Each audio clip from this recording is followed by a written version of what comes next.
if there is a point of time in the past, let's say 2 decades, where you could say India has started moving faster, a lot of people would attribute that to the advent of Prime Minister Modi in 2014. I'd like to leave that apart and say, what is a geopolitical situation that you found India in, wherein you said, okay, now's the time India has really started rising?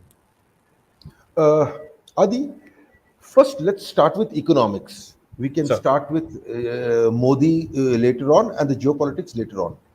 Look, economic theory tells us there's this theory called the theory of convergence, which says that over time, the slower going economies, the low income economies start to grow fast, and the high income, mature income economies, they basically their growth slows down. Now, if you look at the economies of the world, functioning economies of the world, let's not talk about sub-Saharan Africa or the Latin American basket cases. You can see that happening. For example, if you look at Europe, United States, their growth rates are modest, their per capita incomes are extremely high.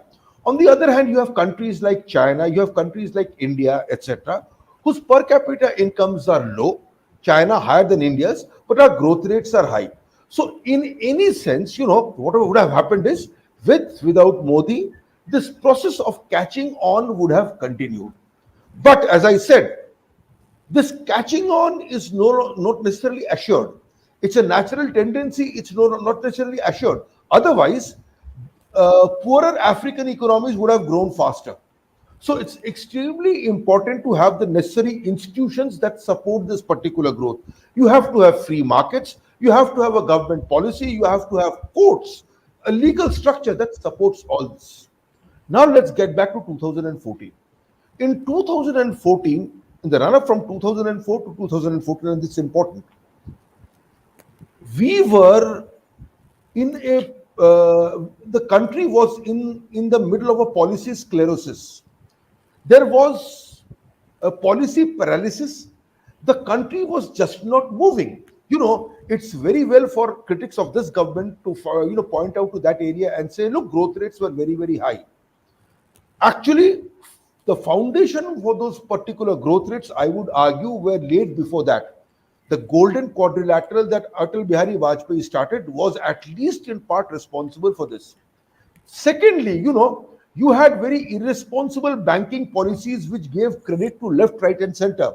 The problem that this government was confronted with, the twin balance sheet problem, was that actually you gave credit to a lot of people who borrowed, invested, they grew.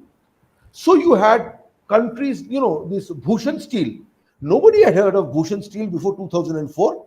They borrowed, they set up this steel plant, and after some time that became a non-performing asset.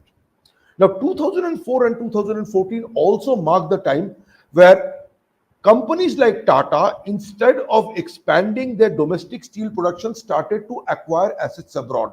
Why? Why weren't you putting steel factories in India? Because doing business in India in that 10 years had become extremely difficult. If you look at the ease of doing business of the World Bank, there has been a dramatic change from 2014 onwards. We've done very, very well. We need to do much, much more. So, number of things. One, natural economic processes. The second one, the removal of the policy sclerosis that we saw. The banks have cleaned up their balance sheets. They are in a position to lend money. And geopolitically, of course, we are far more confident. We are basically striking trade deals one after the other. Doing an FTA in India in the past was a nightmare. We would argue on so many things that never got signed. Now we've arrived at a number of FTAs, one with the United Arab Emirates, one with Australia. The fact that they got signed is actually a big thing. This is a country that basically, is giving the impression that it means business. Look, and it's not happened for a long period of time. Macroeconomically, the government has tried to be very, very disciplined, but it has not got the necessary support from some of the domestic institutions.